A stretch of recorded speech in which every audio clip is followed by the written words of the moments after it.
bom dia, boa tarde, boa noite. Sejam bem-vindos ao 12º episódio do Despertar do Dragão, o podcast de análise do livro Fogo e Sangue. Eu sou a Flávia Leão. E eu sou o Gesiel Bueno, e esse é o melhor podcast desse Brasil. E hoje nós vamos falar sobre o 10º capítulo do livro, que tem como título J. Aerys e Alysanne, Triunfos e Tragédias. Gente, eu ainda quero aprender como é que você faz esse melhor com a garganta. O que você faz com a garganta pra fazer isso? Eu adoro, é muito legal. Na verdade é uma técnica, né? Muitas pessoas fazem isso por instinto, mas outras fazem intencionalmente, como é o caso de alguns cantores, né? Você pega, por exemplo, I feel good, é a técnica, né? Ele faz esse tipo de vibrato. Existem vários tipos de vibrato que você utiliza ali dependendo da situação do que você vai cantar ou que você vai falar. Sim. Né? Pessoas que têm uma boa oratória, eles têm o domínio do ar, domínio da voz, o controle dos agudos, o controle dos graves e das regiões medianas. E aí isso são técnicas, né, que você faz com o ar. E tudo que você todo o som que você produz, na verdade, ele é resultado de uma vibração do ar. Então, quando eu falo, o que você está ouvindo, na verdade, é o resultado do ar passando pelas minhas cordas vocais, vibrando e produzindo um som. É por isso que o seu timbre de voz é diferente do meu timbre de voz, porque as nossas cordas vocais, elas têm tamanhos e espessuras diferentes. Então, conforme a minha voz vibra, eu consigo controlar o tamanho. É como se fosse um músculo. O músculo você consegue estender ou contrair. As cordas vocais você consegue estender e contrair para você criar timbres diferentes, que é o caso das pessoas que fazem imitações, ou mesmo quando você faz uma vozinha diferente, quando você tá com o seu amor e você fala: "Ô, fofuxo, meu amor, coisa mais linda do mundo". Você tá fazendo uma voz, você tá ali contraindo as suas cordas vocais para que elas consigam produzir um som diferente, né? Da mesma forma, é quando você usa esse vibrato específico para fazer o uau, uau, uau! Entendeu? Que legal! Eu queria aprender a fazer esse aí específico, acho muito bacana. Essa coisa do jazz, cara, é muito legal. É estudar, é praticar. Não que eu seja, nossa, um exemplo disso.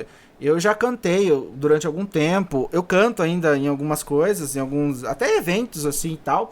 Mas não é algo que eu me profissionalize, assim. Eu já tentei fazer alguma coisa no profissional, como cantor, mas não é... Eu amo cantar, mas não é minha praia. Eu sou cineasta e escritor pra vida, assim. Isso aí foi só um hobby. Amo cantar. Quero morrer cantando, assim, pelo resto da vida. Tá certo. Mas não é nada que, enfim, que você legal. Entendeu? Eu canto mais quando eu estou apaixonado. Oh, que fofinho! Que bonitinho, ainda quero ver você cantando aí, viu, Gesiel? Pode deixar que eu canto. Então tá bom, mas pode continuar fazendo o vibrato aí também, porque esse é o melhor podcast, então ele merece o seu vibrato. Exatamente, né? O melhor podcast desse Brasil. E você reparou que o Despertar do Dragão já é pré-adolescente, Gesiel? 12 episódios, garotinho. Já tem 6 meses que a gente iniciou esse nosso projeto e eu só acho que o tempo passou rápido demais. Eu acho também que o tempo passou rápido demais. 12 episódios, hein? Que coisa. E pensar que há um tempinho atrás éramos nós dois conversando sobre o Game of Thrones e ensaiando, né, esse projeto. E a gente deu o pontapé inicial e já estamos há 6 meses gravando. Cara, é legal tempo. Demais, pois é. É tempo. Eu quero agradecer muito a todos vocês que estão nos acompanhando nessa jornada maravilhosa aqui, porque nós chegamos às centenas de ouvintes. Eu disse centenas, é muito sucesso. Eu tô tão emocionada aqui. Ai, gente, eu vou chorar até. Ai, gente, e vamos aumentar essa família nossa, essa galera que nos ouve. Cara, a gente faz com muito carinho, então o objetivo é que cada vez mais pessoas possam se juntar a esse grupo, né, essa equipe, essa vibe nossa que a gente tem aí. E que é tão legal, né? Muito legal. Então, continuando aqui, vamos dar continuidade ao reinado do Jaehaerys. Tem muita água para rolar ainda. Mas antes de começar, eu quero lembrar sempre que vocês podem entrar em contato com a gente pelo Twitter ou através do direct do nosso Instagram, é tudo Despertado Dragão, ou é claro, pelo nosso e-mail, contato@dragão.cinemae.com.br, ou ainda através do formulário do nosso site dragão.cinemae.com.br. Já tem um tempinho também que eu não falo para no assunto do e-mail vocês colocarem o número do episódio, tá, que vocês estão falando, para ficar mais fácil a gente se localizar e responder a vocês. E uma novidade, estamos agora também no YouTube, nosso canal ficou pronto, tá lindo, vocês também podem nos escutar por lá, quem tem maior facilidade com essa plataforma aí, tá bom? Só digitar lá o Despertar do Dragão, estão todos os episódios lá, beleza? Dito isso, Josiel Bueno, a sinopse, por favor. Tudo está bem em Westeros, mas Balerion e Aérea continuam desaparecidos. Sem notícias, Rhaena resolve procurar pessoalmente pela filha e também fica sumida. Mas acaba aparecendo em Estermont, uma ilha muito próxima de Pentos, onde uma ex-amiga agora navegava com um navio adquirido às custas da venda dos ovos roubados. Elissa Farman, agora Alice Westhill, chega em Vila Velha e consegue uma tripulação para sua viagem rumo ao Poente. Enquanto isso, Jaehaerys e Alysanne produzem mais 2 herdeiros e depois Alysanne parte sozinha para mais uma turnê real, dessa vez para o norte. Durante a viagem, ela vai tomar decisões que mudarão o Westeros para sempre. Esse capítulo cheio de detalhes, capítulo cheio de informação que eu gostei bastante. O Jaehaerys estava se dando muito bem, né? Se mostrando um rei bebê muito do competente. Mas dá para listar um monte de realizações dele. Mal dá, né? Para listar um monte de realizações dele. Mas tudo estava em paz e prosperando depois do ano 54, depois da conquista, que foi o ano do estranho. Sim, exatamente. E tudo melhora nos tempos de paz, né? Especialmente porque sem guerra, os homens eles ficavam livres para produzir, para trabalhar ali na colheita e tudo mais. Então, quanto mais homens produzindo, tinha mais comida, mais gente ganhando e, consequentemente, gastando dinheiro, o que acaba resultando numa melhoria na economia. A economia crescendo, a população acaba crescendo também. Cara, nessa época aí, a população do Westeros para cima de Dorne dobrou e a de Porto Real quadruplicou. Exatamente. Os homens não estavam nas guerras, eles ficavam em casa fazendo outra coisa. E foi uma prosperidade, assim, inédita, porque o Westeros nunca tinha passado por uma fase tão boa assim. Vale lembrar que antes da conquista, os reinos viviam ali em disputas e em guerras, né? A conquista meio que agora, finalmente, ela começou a agir de uma forma benéfica ali para a população de Westeros em geral, né?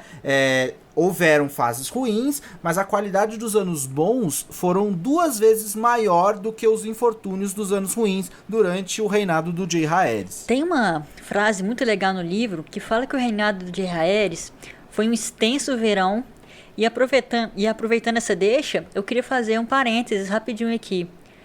Como assim, né, um longo verão? A gente já sabe, lá das Crônicas de Gelo e Fogo, que as estações dessas histórias aqui não são como as que a gente está acostumado, tipo 4 meses de verão, 4 meses de outono, 4 meses de inverno e 4 meses de primavera. Não, é diferente e a gente ainda não sabe como é que isso acontece nesse mundo, como é que é feita essa divisão entre as estações. E o George Martin já falou que vai explicar ainda, eu estou bastante curiosa quanto a isso aí. Exatamente. Vale lembrar que a gente ficou ali várias temporadas de Game of Thrones esperando chegar o inverno, né? E aí quando chegou, só veio treta depois disso. Então tem toda essa questão aí do inverno rigoroso que acontece em Westeros, que as pessoas precisam se planejar ali pro inverno. E quem lê os livros, você sente até com uma propriedade um pouco maior esse medo ali da chegada do inverno. Quem ali tá, que a gente vê ali, tem um capítulo que o Jon Snow, né, ali como líder né, o comandante ali da muralha, Da patrulha, né? tem da patrulha da noite, ele tem um momento que ele vai conversar ali com os responsáveis pela despensa e eles ficam preocupados de tipo, ó, o inverno tá chegando, ou seja, os recursos vão ficar muito escassos e eles não tinham ali mantimentos o suficiente para se manter durante todo o inverno, né? E a gente sabe muito bem que os reinos, as casas, elas estão muito mais preocupadas com outros interesses, no caso ali a disputa pelo trono de ferro, do que se preocupando ali com a muralha, né? Com ninguém se preocupa com a ameaça do Rei da Noite, as ameaças que acontecem além da muralha. Todo mundo acha que isso são só boatos, Exatamente. né? E mesmo assim, o Jaehaerys e a Alysanne, eles mal estavam percebendo todo esse bem que eles estavam fazendo, porque eles ainda estavam muito traumatizados com o ano anterior, com o ano que foi chamado de o Ano do Estranho. E além disso, a Aérea e o Balerion ainda estavam desaparecidos e ninguém sabia para onde que eles tinham ido. Onde estarão esses dois, Gesiel? Você tem algum palpite aí? Ah, eu tenho uns palpites, até porque eu já li o capítulo, né? Mas a gente não vai dar spoiler por enquanto. Até porque já a gente vai saber também, né? Exatamente. Mas outra pessoa, antes da gente descobrir, né, também vai ficar bem sumidinha, porque a Rhaena tinha resolvido sair procurando a filha. E ela voou primeiro para Vila Velha, achando que talvez a Aérea tivesse ido encontrar a irmã gêmea, a Raela. Eu achei que esse foi até um bom começo, já que a Rhaena nem sabia por onde começar a procurar, mas também pouco provável se a gente for lembrar que a Aérea também mal conhecia a irmã, porque elas foram criadas separadas. E fora que Vila Velha, muito provavelmente, ia ser tão chato pra menina quanto Pedra do Dragão tinha sido, né? Exatamente, né? Mas como não tinha pista, né? Vai ali mesmo. Depois disso, ela acabou passando por Rochedo Casterly, onde ela já havia ficado, e finalmente ela foi para Ilha Bela, onde ela foi encontrar ali de novo um antigo inimigo, o Lord Franklin Farman, que continuava odiando ela, depois daquela humilhação que ele passou. E agora ele tinha mais motivo para odiar a Rhaena, porque ela matou o irmão dele, né? O Andrew. Exatamente. E por causa disso ele foi bem duro e bem atrevidinho quando ele falou com a Rhaena. Mas ele acabou contando pra ela que ele não sabia nem da Aérea e nem da Elissa, a irmã dele, que tinha desaparecido antes. Isso, com os ovinhos de dragão da Dreamfire, né? Como tudo indica. Mas aí, depois de Ilha Bela, a Rhaena meio que desapareceu também. Ninguém mais soube da notícia dela. Só tinha assim, alguns relatos aqui, ali, sobre ela sobrevoando alguma parte do Westeros, mas ela não parou em nenhuma cidade que pudesse dar um relato sobre ela. E aí com isso o Jaehaerys começou a ficar com medo da sobrinha ter morrido, que ele achava que o Balerion pudesse ter derrubado ela das costas dele, né? Até porque o Balerion era um dragão antigo e agressivo e determinado. Como que uma menininha iria domar um dragão desses, né? Não era qualquer um que podia montar ali o Balerion, e não só montar, mas conduzir ele, né? Guiar o dragão. Precisava ser uma pessoa assim com mais tenacidade. Mas o Septão Barth, ele não concordava com o Jaehaerys. Para ele, a Aérea estava bem viva e tinha voado com o terror negro para Essos. E a rainha Alysanne também acreditava, ela também partilhava dessa opinião aí. Isso então o Rego Draz, que tinha mandado vários agentes informantes dele para encontrar a Elissa e os ovos roubados, mandou eles trocarem de missão. A ordem agora era encontrar a Aérea e o Balerion. Depois disso, um monte de relato inútil, né, começou a chegar, claro. E o mais intrigante dele chegou de Andalus. Atenção, peguem seus mapinhas aí para acharem o Andalus. Andalus no Essos, ali ao norte de Pentos, pessoal. Nesse lugar, tinha os pastores assustados que contaram que um monstro estava ali rondando a região deles e devorando o rebanho que eles tinham. Isso, e esse monstro devorava os rebanhos e deixava para trás só os ossos ensanguentados. Veja bem. E se acontecia de algum pastor encontrar com essa criatura, ele também não sobrevivia para contar a história. Só que nenhum desses relatos falava de fogo. Exato. E isso fez o Jaehaerys pensar: ué, então não é o Balerion, né? Se fosse o Balerion, tinha que ter fogo, porque os dragões queimam a comida antes de comer. Só que como essa história estava mesmo esquisita, ele resolveu mandar o Sr. William, a Vespa, até Pentos para investigar o que estava acontecendo. E ele foi. E ainda lá em Wessos, em Bravos, o navio da Elissa ficou pronto. Sim, ela estava realmente em Bravos, com os ovos de dragão, e ela vendeu esse tesouro para comprar a embarcação que ela tanto queria, que foi chamado de O Caçador do Sol. Ladra! Ladra! O livro fez um mistériozinho, né, acerca do roubo dos ovos, mas nesse momento a gente descobre que a Elissa, como a gente desconfiou o tempo todo, tinha sido mesmo a culpada. E tava lá, ela, com o navio que ela sempre quis, uma embarcação gigantesca, feita para águas profundas, né? E ela foi muito esperta, ela não só vendeu, ela vendeu para o banco, né? Então ela tinha um crédito ali, ela não tinha, ela não tinha tipo, sacos de ouro, não, ela tinha crédito, então foi muito mais inteligente essa opção. Esse barquinho, ele tinha apenas 4 mastros e muitas velas, então não era um barco comum. Ele tinha um val bastante largo e um casco profundo que permitia o armazenamento de provisões para viagens muito longas. Não era aqueles barquinhos a remo, né? Era um barco com vários mastros e muitas velas. Então, conforme ali o vento, é um barco muito rápido e também um barco muito grande que você consegue acumular muita provisão e você pode viajar para lugares assim, né, ali em alto mar, bem distantes mesmo, não era um barco comum. Por causa dessa envergadura naval, eles perguntaram, as pessoas falavam assim meio que caçoando, se ela pretendia ir até Ite, uma região que ficava ali no sudeste de Essos, muito longe de Bravos e que tinha sido até mais rica do que a Valíria no seu auge. E aí, a Elissa respondeu, talvez, mas não pela rota que você imagina. Misteriosa, né? Mas aí com o navio pronto, o Senhor do Mar, que era o governante de Bravos, pediu que ela se apressasse e ir embora, porque não ia ser legal se eles encontrassem ela ali, porque, né, para todos os efeitos, ela não estava ali, apesar de ser vantajoso ali pro rei de Bravos, né, que a grana que ela investiu ali na cidade, né, ele não queria arrumar problemas com o Westeros, né, com o Jay Haeris. Sim, a gente vai ver daqui a pouquinho que isso quase aconteceu, né? E eu já recomendei que vocês assistissem meu vídeo sobre Bravos, que tá lá no meu canal do YouTube. Eu vou deixar ele linkado lá no site de novo, tá? Mas basicamente essa cidade foi formada lá no início por escravos fugidos de Valíria. E como os Targaryens são valerianos, os Bravoses não gostam de ter problema com eles, não. Então, a Elissa, que agora tinha virado Alice Westhill, foi embora.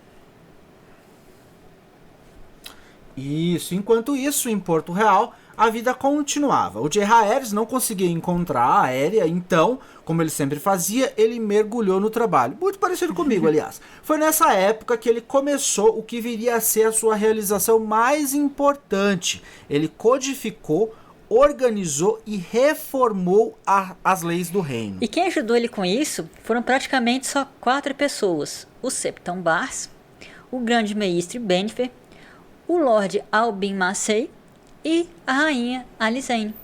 Vocês lembram que o rei tinha um conselho, né, e um pequeno conselho. O pequeno conselho que era formado pelas pessoas mais importantes que ajudavam o rei. Pois o Jay Haeris chamou essas 4 pessoas de meu conselho menor ainda. Eu adorei. Eu achei muito bonitinho isso. Uhum. Eu também. Lembrando que a gente já mencionou, né, que o Lord Albin Massey no episódio... A gente já mencionou o Lord Albin Massey no episódio 10, tá, gente? Ele era o mestre das leis do Jay Haeris. Exatamente. E porque se tinha uma coisa que o Jay Haeris detestava, era a desordem e a confusão. Então ele decidiu que tinha que colocar as coisas em ordem. Ele disse, estes 7 reinos têm um único rei. E já tá na hora de eles também terem uma única lei. Mas é claro que esse trabalho não ia ser fácil e muito menos rápido. Toda essa reforma ainda ia demorar várias décadas. Mas foi ali que começou o grande código do Septon Bart, que virou tipo a Bíblia das leis de Westeros. Isso, foi um trabalho, sim, hercúleo. Mas que mais tarde valeu a pena, porque a gente já sabe, por tudo que a gente já viu até agora, que o reinado de Jaehaerys foi talvez o que mais contribuiu para o Westeros. Mas, enquanto tudo isso estava rolando, veio uma boa notícia. Qual foi, Gisiel? A rainha Alysanne estava grávida de novo e foi a felicidade geral, assim. O Jaehaerys ficou feliz, o reino ficou feliz e a princesinha Daenerys também ficou feliz. E eu também. E ela até declarou firmemente pra mãe que ela queria uma irmãzinha. E a Alysanne riu e disse: Você já parece uma rainha impondo a lei. Cara, eu até queria que isso fosse um foreshadowing de que a Daenerys ia ser mesmo rainha, mas isso não vai acontecer. Sinto estragar a expectativa de vocês. Esse bebê novo não vai ser uma irmãzinha e a Daenerys não vai sentar no trono de ferro. Pronto, falei. É exatamente porque vivemos numa sociedade machista. Não só por isso, né? Não sei, não me dá spoiler que eu ainda não li os próximos capítulos. E então, no meio do ano de 55 depois da conquista, o torneio que o Lord Redwyne havia proposto ali quando terminou o Ano do Estranho, e na mesma ocasião que o Fosso dos Dragões acabou de ser construído, finalmente aconteceu. Foi uma festa, como sempre, com justas e combates corpo a corpo e tudo mais que um torneio precisa ter, né? Quem saiu campeão dessa vez foi o Sir Simon Dondarrion, que coroou a Daenerys como rainha do amor e da beleza. Sim, porque esse era o costume, né? O campeão do torneio, ele sempre coroava no final uma mulher como rainha do amor e da beleza. Alguém que tivesse chamado a atenção dele durante os dias de realização do torneio. E essa é uma informação importantíssima, tá, gente? Que vocês precisam guardar. Não se esqueçam, porque vai ser exatamente isso, esse costume, que vai mudar o destino do Westeros mais pra frente na história. A gente vai ver isso com mais detalhes quando chegar o momento, mas eu já vou adiantar aqui que é justamente quando Rhaegar Targaryen coroa a Lyanna Stark como rainha do amor e da beleza, em detrimento da própria mulher, a Elia Martell, que estava presente quando ele vence o torneio de Harrenhal, que começa toda a treta que vai acabar virando a rebelião do Robert. E esse, sem dúvida, é um dos eventos mais foda dessa história toda. Sim, com certeza mesmo. Mas não vamos dar spoiler. Se os torneios fossem tivesse ali uma categoria feminino, a cavaleira campeã, ela iria me premiar o rei do amor e da gostosura. Então, continuando. O bebê do Jaehaerys da Alysanne nasceu e foi um menino forte e saudável que eles chamaram de Aemon. Os olhos dele eram claros como lilás e os cabelos reluzentes como ouro branco. O que era raro até mesmo na antiga Valíria. Era um garoto muito peculiar, digamos assim. Que lindo, Aemon. E ele não nasceu na Fortaleza Vermelha, não. Ele nasceu em Pedra do Dragão, porque a Alysanne insistiu em ir para lá logo depois do torneio para ter o filho longe da agitação da corte. Eles só voltaram para Porto Real um mês depois do nascimento do bebê Aemon. E o povo estava louco para conhecer o novo príncipe. Foi quando Jaehaerys subiu nas ameias sobre o portão principal do castelo e ergueu o menino por cima da cabeça para que todos pudessem ver. E eu tenho certeza, Gisiel, que nesse momento você também pensou em outra cena parecidíssima com essa. Sim, do Rei Leão.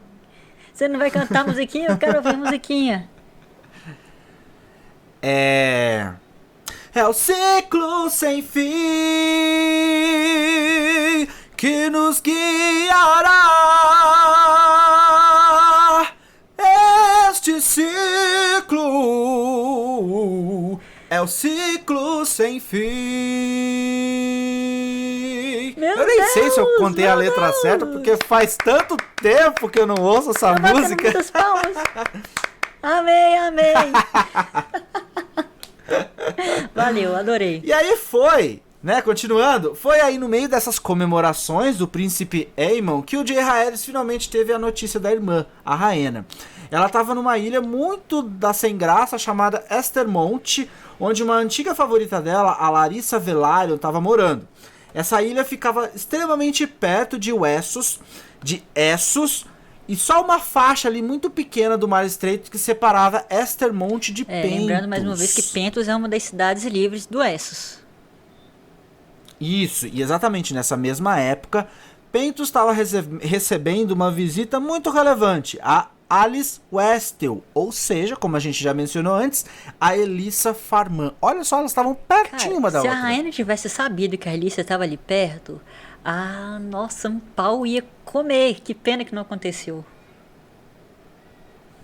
Ia dar uma total. treta.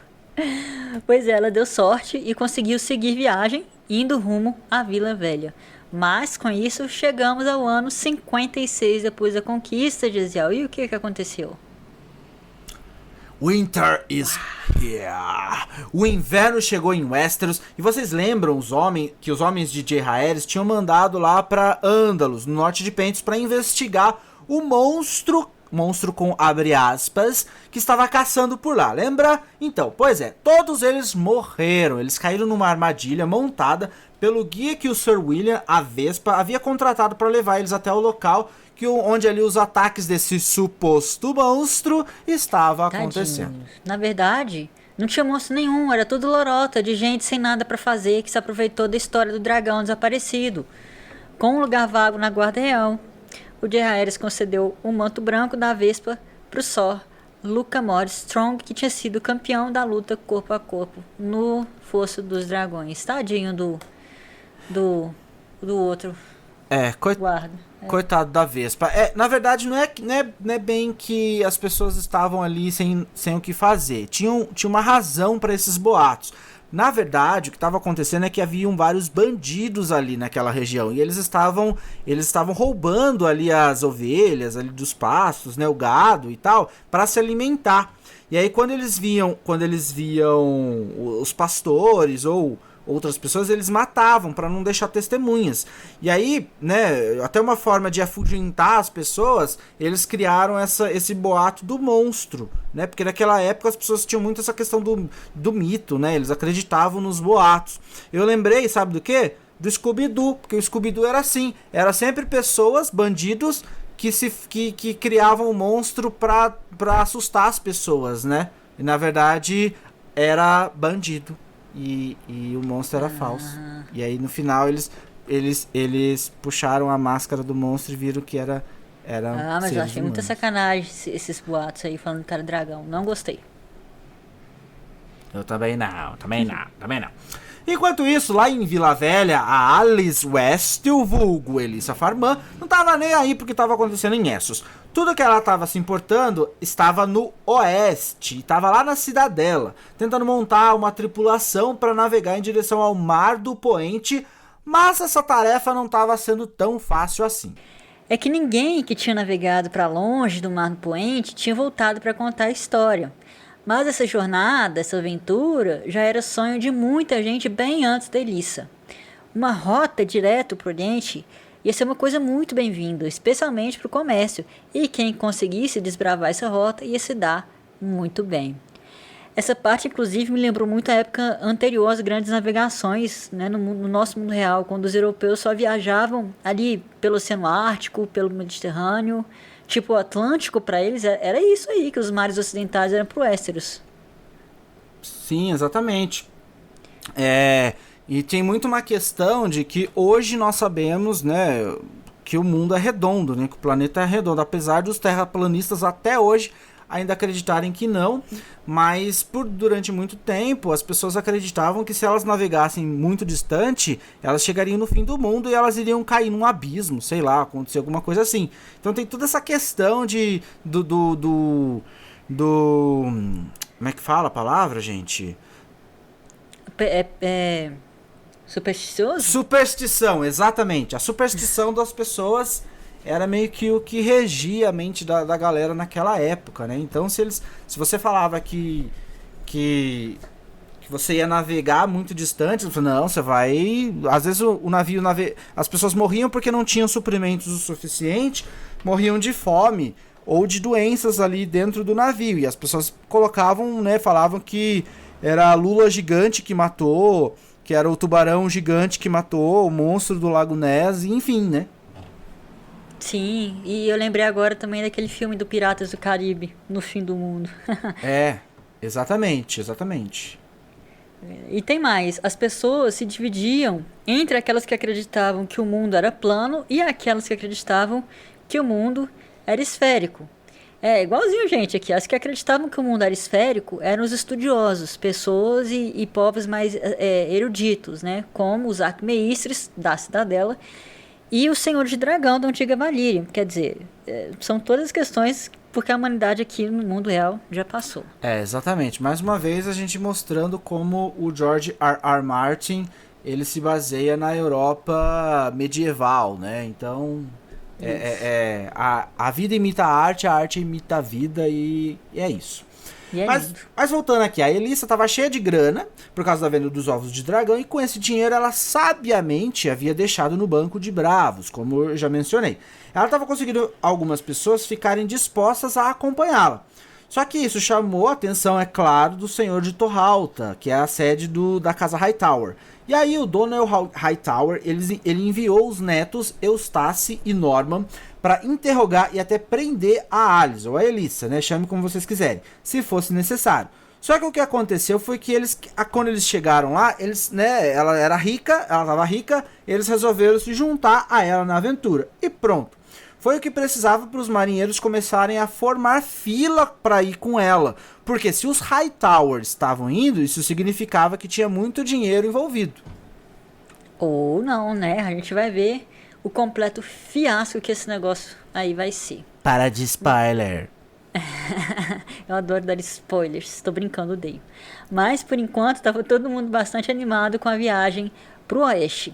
E eles zarparam aos 45 do segundo tempo, porque todo o burburinho que se formou por causa dessa viagem finalmente chegou em Porto Real.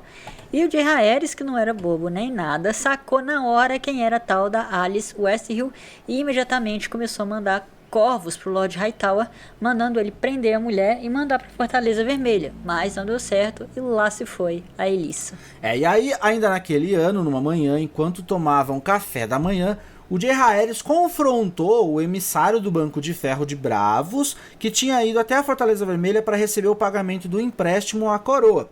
Porque o rei sabia que o navio da Elissa, o Caçador do Sol, tinha sido construído em Bravos, e ele exigiu saber se o Banco de Ferro tinha financiado a construção da embarcação.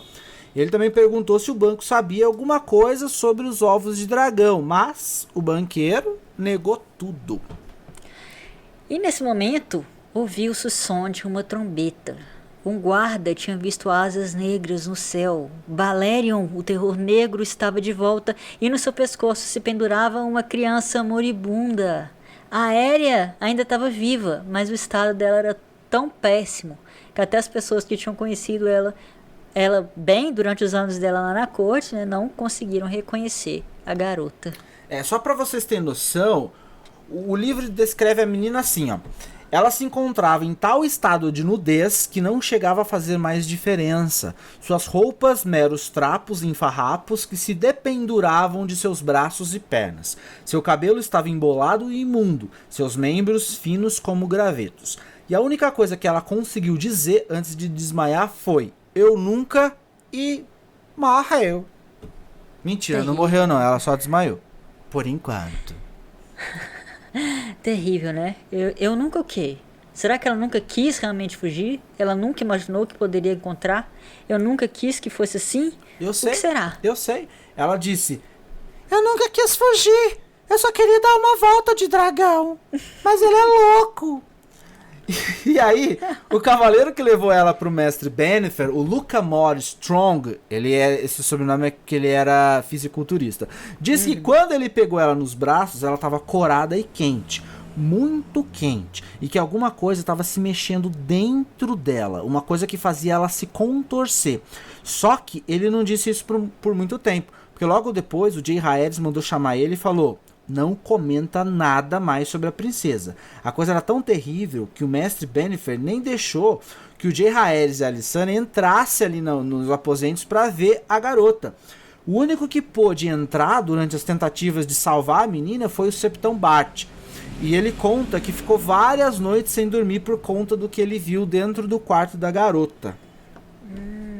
A princesa Aérea só demorou umas poucas horas para morrer. E a história que foi contada é que ela tinha sucumbido a uma febre. E o que mata é que o mistério de onde ela estava e o que aconteceu a gente nunca vai saber. Só o que a gente sabe é que os momentos finais da menina foram realmente terríveis. Todos os relatos, né, que a gente tem sobre os momentos finais dela vieram do Septão Barth, e ele disse que realmente tinha coisas dentro dela, se movendo e querendo sair, e que a princesa também falou coisas que ele queria esquecer. Depois ela suplicou pela morte e morreu. Sim, e tem mais de 3 páginas do livro contando sobre a morte da princesa Aérea, e essa parte parece mesmo um filme de terror. Só que aí no final, o Septão Barth sugere uma resposta para o que aconteceu. A gente tem que lembrar que a Aérea era muito novinha e nunca tinha montado um dragão na vida. Ela escolheu logo subir no Balerion, o maior e mais feroz dos dragões. Então, o mais provável é que ele tivesse ela onde ele queria e não o contrário. Era ele que estava dominando a situação.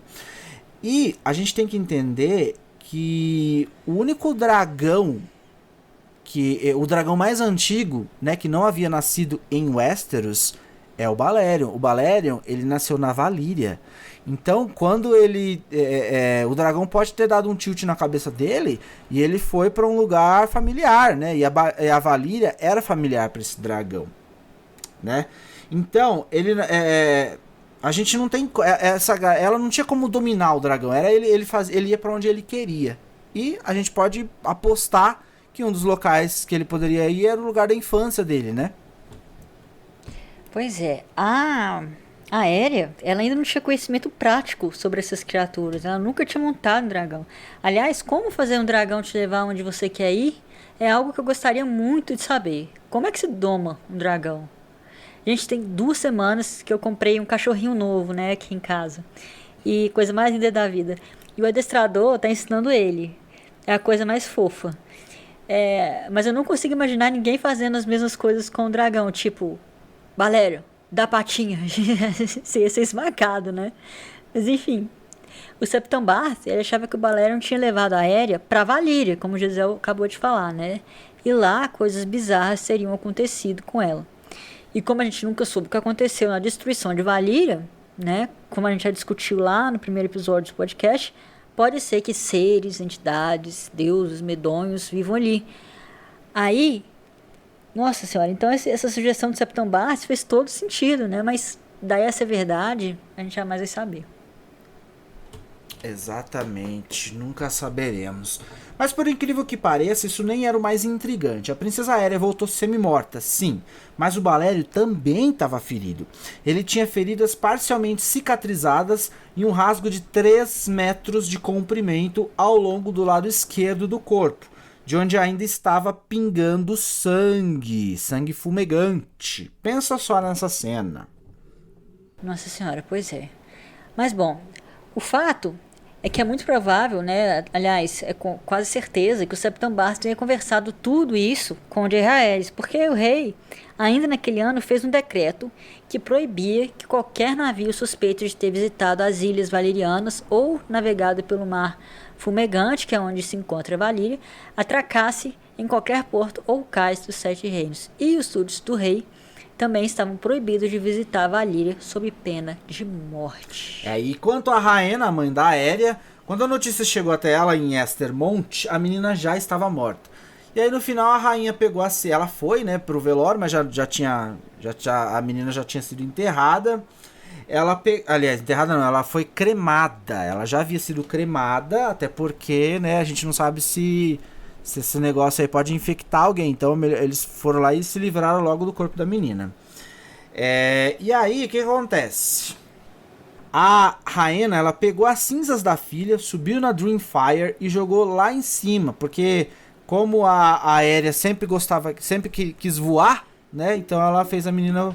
a última lembrança, a última ação foi espalhar as cinzas dela no ar. Isso. O costume dos Targaryen é que quando um deles morria, fosse cremado, né? Era esse costume. E essa foi uma cena muito bonita, considerando a relação das duas. A rainha acabou prestando uma homenagem à filha que adorava voar. E aí tava todo mundo morrendo de dó dela e tal. E foi quando a Lysane comentou que a Rhaena ainda era uma mulher jovem e que ela ainda podia se casar de novo e ter outros filhos. E a Rhaena, né, como mal educada que só ela ficou pistola e deu uma resposta que foi, assim, uma das melhores respostas de todo o livro. Ela disse que se o último marido dela ela havia dado pra Dreamfire comer, então, se eles obrigassem ela a casar de novo, era bem capaz de ela mesma comer o próximo marido. Gente, eu adoro. Eu adoro. Eu morro de rir. Eu sei que a Rhaena é chata, mas os comentários que ela faz são muito bons. Eu morro de rir. E, gente, se eu fosse fazer o cast de House of the Dragon, sabe quem que eu pensei que podia ser uma Rhaena excelente? A Scarlett Johansson. Então, a Scarlett Johansson é maravilhosa, ela é uma excelente atriz, mas eu não imagino ela pro papel, apesar de que eu acho que ela seria uma ótima Rhaena. Mas eu não acho ela com o perfil. Eu acho que ela é forte, ela é uma mulher forte, mas ela é uma mulher sofisticada. Tipo, ela dá respostas, mas ela não sai do nível. A Rhaena, ela já é mais barraqueira, ela é muito agressiva. Ela fala que vai cortar o negócio dos caras, enfim, né? Ela quando ela treta com o Rogar Baratheon, ela é barraqueira, tipo casas de família. Então eu acho que teria que ser uma tipo uma Michelle Rodrigues, sabe? Que é mais... Jennifer Lawrence, não? Jennifer Lawrence, talvez, mas eu ainda acho que Jennifer Lawrence ainda é muito sofisticada ainda. Ela ainda é ela tá quase. Eu acho que uma Michelle Rodrigues seria perfeita, assim. Michelle Rodrigues? Mas ela é mais latina. Mas talvez precisasse de uma caracterização, colorir o cabelo, enfim, não sei, mas de atitude eu acho a Michelle Rodrigues mais o papel. Entendi, de atitude. Eu acho que a Scarlett seria legal, assim, até porque, né, a Rhaena nem sempre foi assim, então ia ser legal ver essa transformação. A Scarlett fazendo essa transformação. Mas acho que House of the Dragon não vai ter o Jaehaerys nem a Lysane. Infelizmente, provavelmente os eventos da série vão acontecer uma geração depois deles, mas mesmo assim eu escalaria a Scarlett porque ela também seria uma excelente Rhaenyra. Pronto. A gente ainda não falou da Rhaenyra, mas aposto que vocês vão concordar comigo quando conhecerem. Spoiler novamente. A Scarlett Johansson ela faria bem qualquer personagem porque ela é uma excelente atriz. E quem conhece a Scarlett Johansson apenas por blockbusters, tipo Os Vingadores e aquele filme que ela fez, Lucy. Acho que é Lucy. Vocês não conhecem a verdadeira Scarlett Johansson, assim como vocês não conhecem o Chris Evans.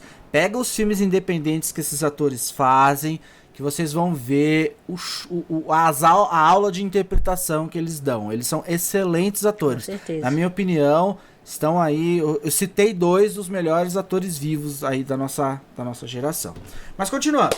Depois de tudo isso, o Jaehaerys perguntou para Rhaena se ela queria ficar em Porto Real e que ele daria para ela uma cadeira no pequeno conselho dele. Mas ela sorriu e disse que ele não ia gostar dos conselhos que ela ia dar. E eu concordo com ela. Então ele perguntou se ela queria ainda ficar em Pedra do Dragão, mas ela recusou terminantemente. No final, ela foi parar num lugar bastante inusitado, Harrenhal, onde ela passou o resto da vida e depois morreu aos 50 anos de idade. Ela nunca mais voltou para a Fortaleza Vermelha ou para a Pedra do Dragão. E a gente pode ver que ela era uma mulher já bastante deprimida nesse final da vida, né? Ela, afinal, né, super compreensível pela quantidade de coisas que ela sofreu. Isso, muito sofrida ela. E no funeral, né, dela, o Jaehaerys fez uma declaração bem forte e bem correta, na minha opinião. Ele disse que o irmão deles, Aegon, o Sem Coroa, tinha morrido ali sob o olho de Deus e que a mulher dele, a Rhaena, não tinha participado da batalha, mas também tinha morrido ali naquele dia. Eu super concordo. Cara, isso é tão verdade.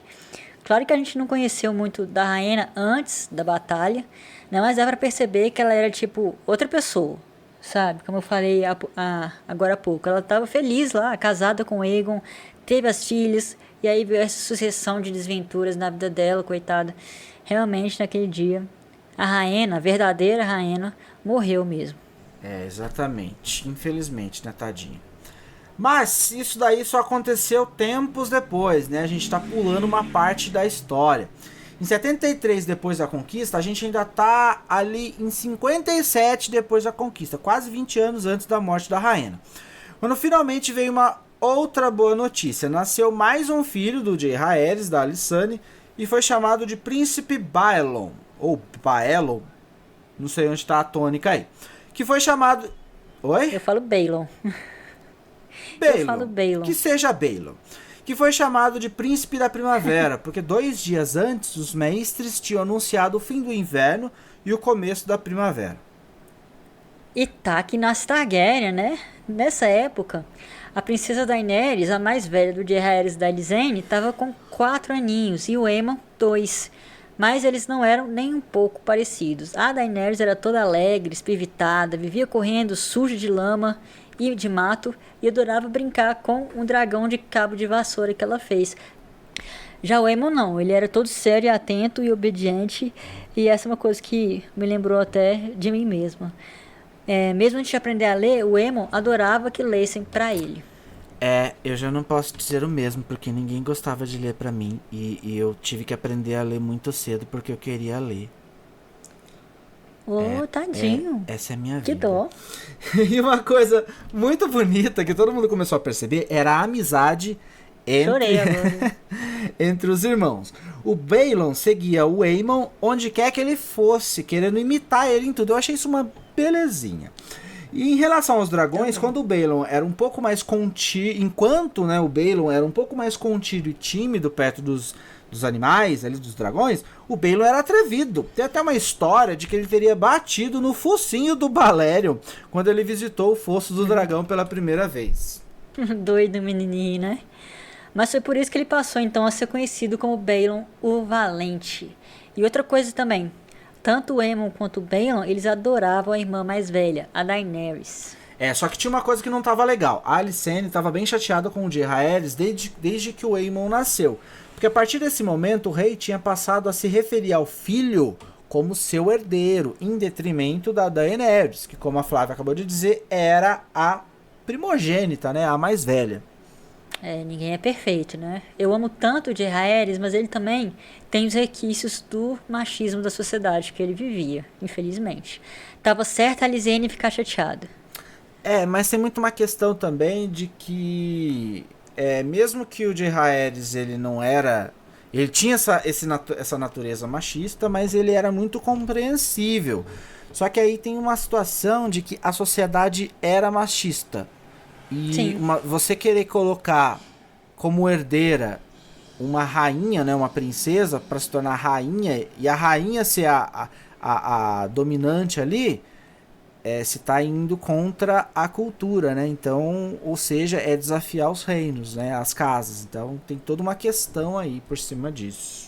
Sim, com certeza, o que você falou tá bem certo. Mas a gente sabe também que quando o Jaehaerys e a Alysanne queriam alguma coisa, eles faziam de tudo para conseguir, né? Veja a teoria do excepcionalismo aí, né? Pois é, então eu acho que se eles quisessem que a Daenerys fosse a herdeira, eles fariam e pronto. Porque eles tinham uma solução aí, né? Exato. Sabe o que o Jaehaerys dizia para amenizar as coisas? Que a Daenerys ia ser rainha sim quando ela casasse com o Aemon. Isso. E aí foi nesse ano, né, o ano de 57 depois da conquista, que outra coisa importante aconteceu. O Jaehaerys dispensou o Lord Myles Smallwood do cargo de mão do rei e declarou que dessa vez ele não ia ficar vários dias analisando dezenas de nomes para substituir o homem, né, esse cargo. Dessa vez ele ia ter a mão que ele queria, o Septão Barth. Isso. E quando o conselho dele começou a chiar, falando da origem humilde do Septão Barth, né, o Jaehaerys foi firme em dizer que ele não estava nem aí, problema da origem humilde dele. E foi assim que o Septão Barth se tornou mão do rei, lembrando que, né, antes o próprio Septão Barth negou o cargo, né, por medo mesmo dessa rejeição, de todo mundo achar ruim, né, por causa da origem dele e tal, mas agora a gente tinha que lembrar que também já tinham passado alguns anos e que lá em Vila Velha tava um Alto Septão que era um homem do rei, né, então tava tudo de boa. O Septão Barth virou a mão do rei e todo mundo ficou feliz.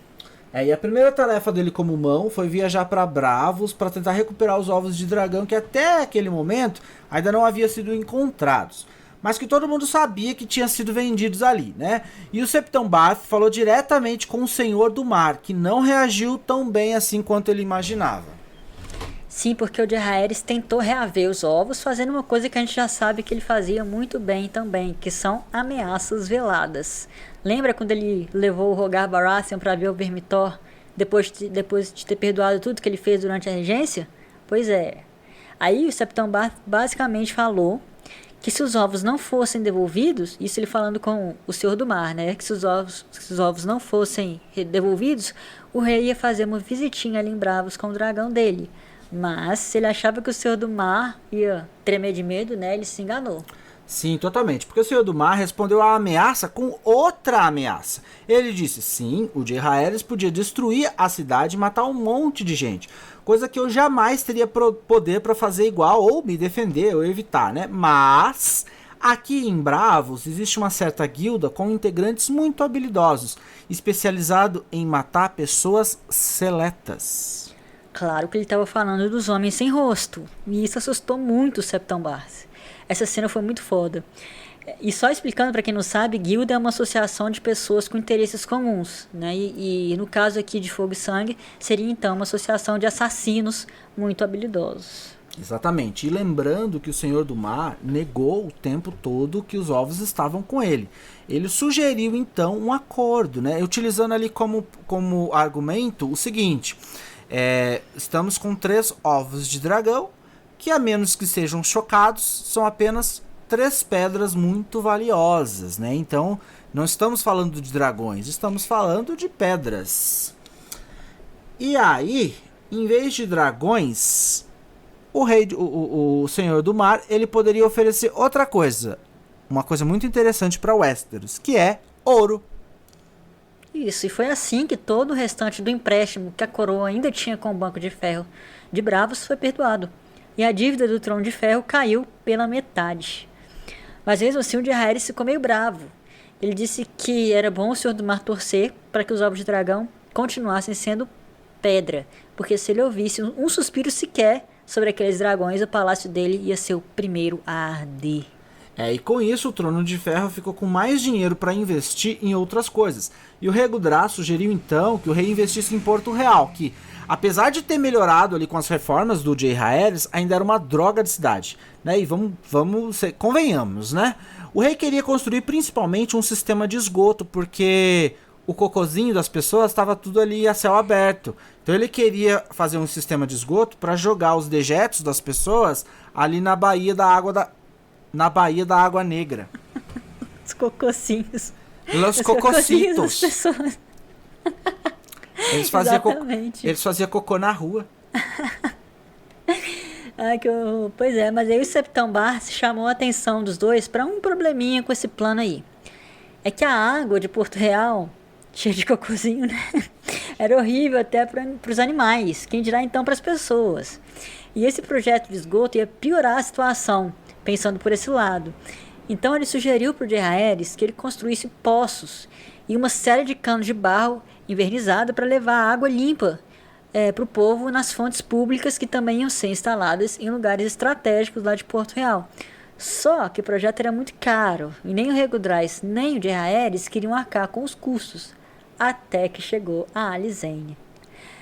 Ela levou um copo de água do rio para os dois na reunião seguinte e desafiou os dois a beberem. Pronto, projeto aprovado.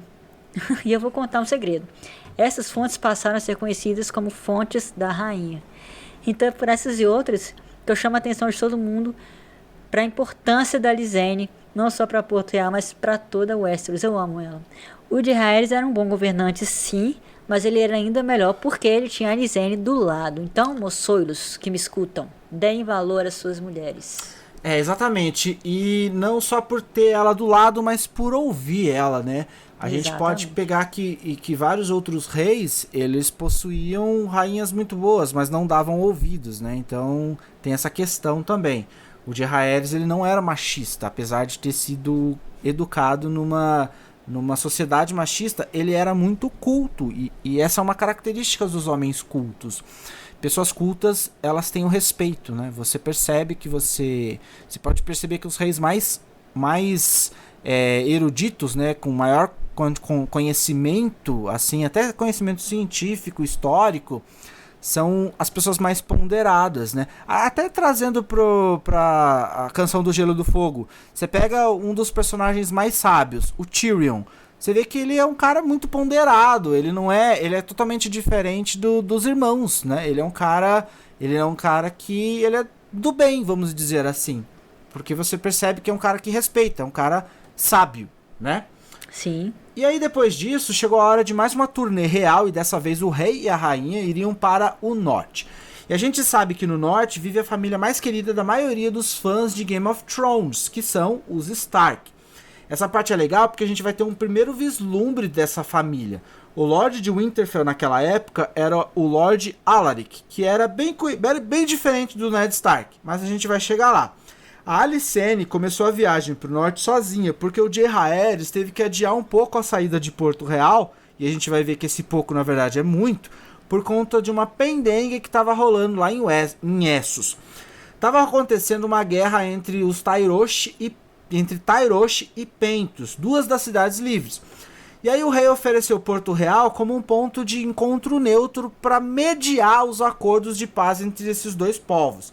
Por isso, para ninguém ficar ofendido, a Alicene ela acabou indo na frente. Exatamente. E antes, ela parou em Porto Branco e foi super bem recebida pelo Lord Theomore Manderly. E também por uma multidão gigantesca de nortenhos que ficou ali maravilhada e também assustada, né, quando viram a Asa Prata, a dragão da rainha. E lá em Porto Branco, a Alicene fez o quê?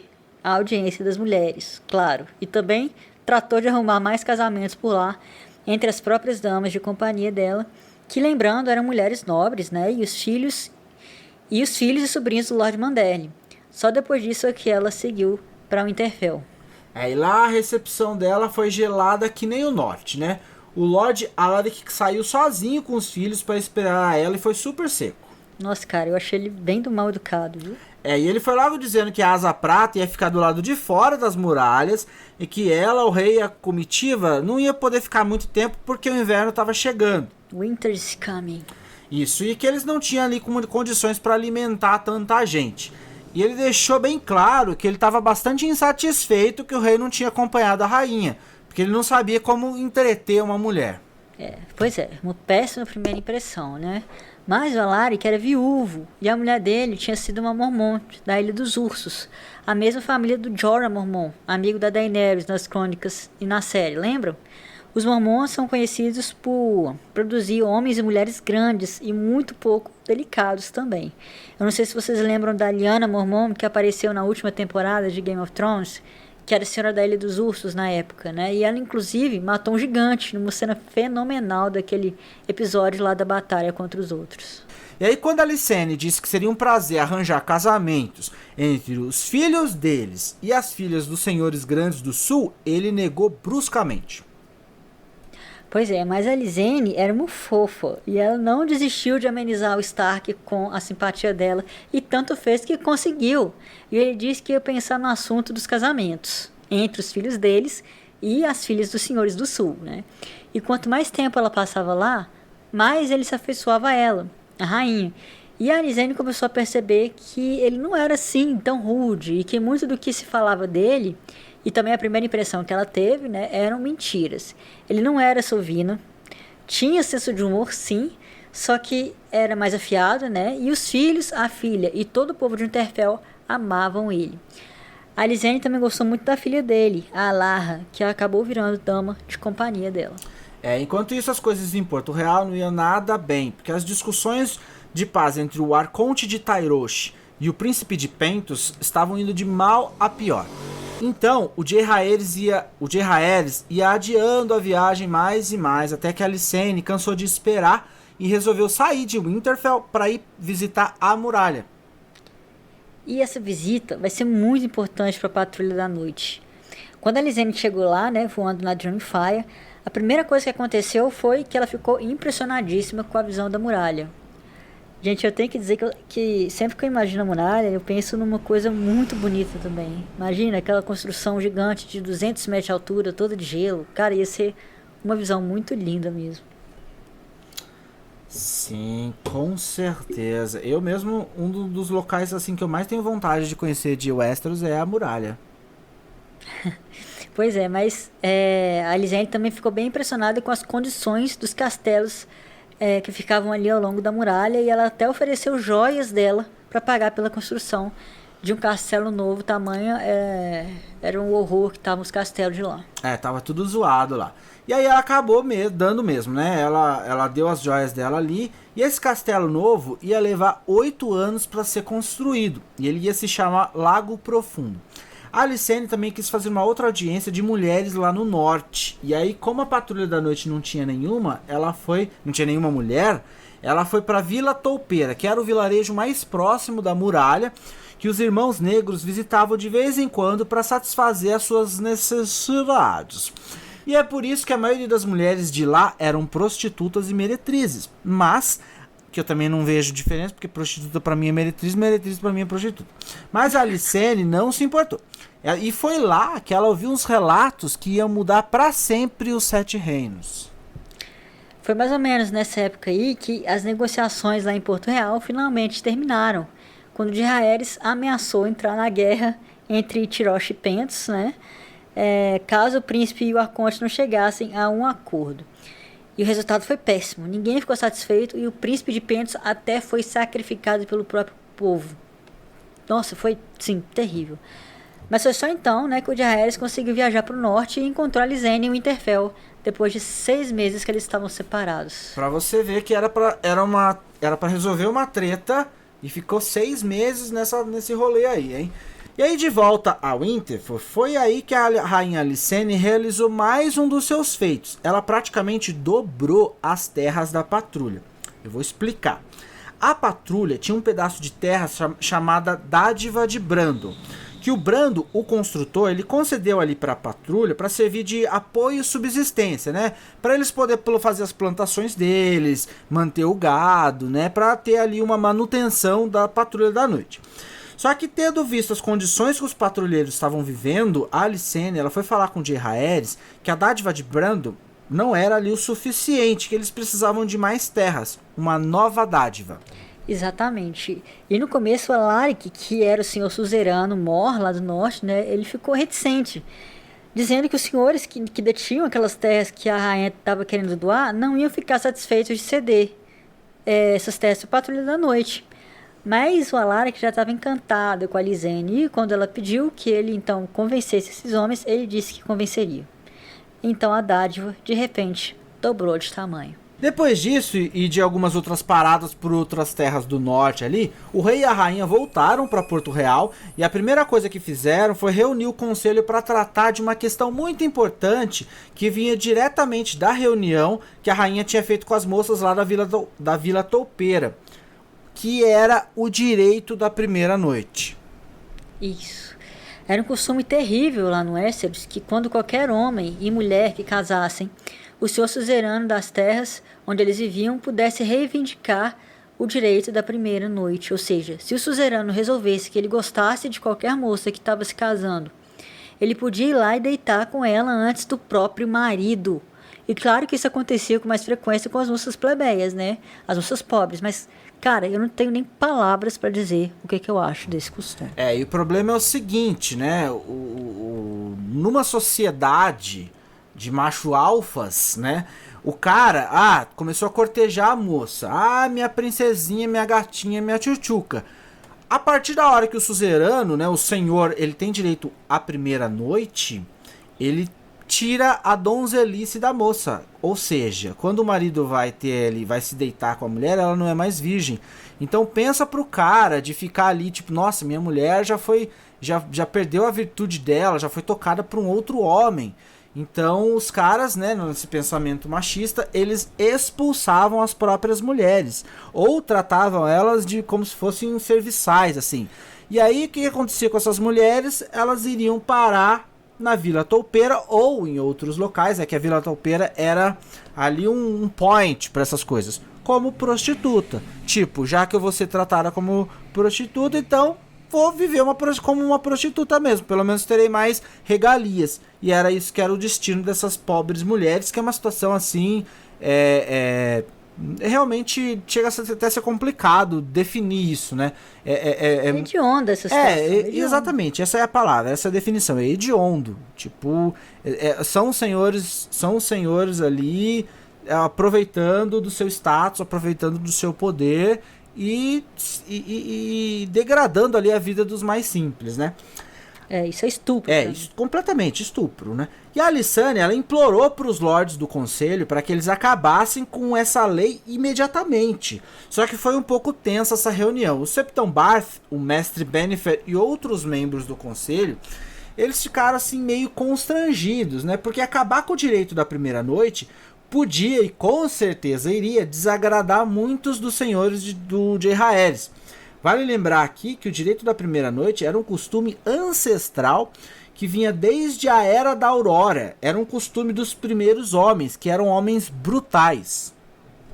Isso, a gente pode até fazer um episódio especial depois sobre esses eras do mundo do Gelo e Fogo. A Era da Aurora, a Era dos Heróis, enfim. Mas a gente não vai ter tempo aqui.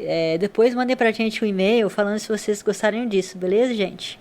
Mas a questão era que os primeiros homens eram homens brutais e os senhores deles eram considerados heróis. Por isso, uma donzela que fosse agraciada com a primeira noite com ela era considerada abençoada. Que nojo. Pois é, mas a gente não tá mais na Era da Aurora, né? Como bem lembrou a Alysanne. E os senhores de Westeros de agora, eles eram muito diferentes dos senhores dos primeiros homens. Eles não tinham nada de heróis. Sim, eram homens velhos, gordos, cruéis, meninos bexiguentos, babões, homens cheios de escaras, cicatrizes, furúnculos, senhores que passam meio ano sem se lavar, homens com cabelos encebados e piolhos. Essa foi a descrição que a Alysanne deu na reunião, gente. Tirem suas próprias conclusões. Nossa, deveria ser muito agradável para essas mulheres aí, ter essa experiência. No final, com a ajuda do Septon Barth, a Alysanne venceu. E o rei decretou a segunda das leis que a plebe começou a chamar de as leis da rainha Alysanne. A abolição do direito ancestral de um senhor de reivindicar a primeira noite. E assim a gente chegou ao 10º ano do reinado do Jaehaerys e agora ele não era mais bebê. Era um jovem de 24 anos e, segundo a descrição do livro, cada vez mais bonito. Assim como a rainha Alysanne, que passou a ser chamada de a Boa Rainha. E no fim desses 10 anos, o Westeros estava mais próspero do que nunca antes. Mas não fiquem felizes por muito tempo. Conta pro pessoal o porquê, Gisiel. Porque o inverno está chegando. Só um último comentário. Você falou que o Jaehaerys não era mais um bebê, né? Mas ele e a Alysanne sempre serão os nossos bebês. Ah, que bonitinho. Sempre serão. Sempre serão os bebês dos nossos corações. Forever and never. É isso aí, gente. Então, chegamos ao final desse episódio. Ficou um episódio maiorzinho, né? Foi um capítulo cheio de informações, cheio de coisas legais. Mas é isso aí. Obrigado por nos escutarem mais uma vez, Gesiel. Obrigada. Lembrando que vocês podem entrar em contato com a gente. Nós vamos responder vocês, né? Nosso canal do YouTube. Vejam lá, se inscrevam. E é isso aí, daqui a 15 dias a gente volta com mais fogo e sangue pra vocês. Galera, a gente não se importa se vocês mandarem mensagens lá no e-mail e no site falando bem, assim, que gostam da nossa voz, que a nossa voz te traz paz e alegria e que nós temos vozes sexy, porque a nossa autoestima às vezes fica muito ruim. Então, cabe a vocês, nossos admiradores e ouvintes, elevar a nossa autoestima, porque a gente ama vocês e vocês precisam retribuir o nosso amor. Dito isso, me calo por essa noite. É isso aí, Gesiel até cantou nessa noite pra vocês uma cena muito legal desse episódio que vai ficar na história por causa disso. Com certeza. É isso aí, pessoal, até daqui 15 dias, Valar do Jaehaerys. Valar Morghulis.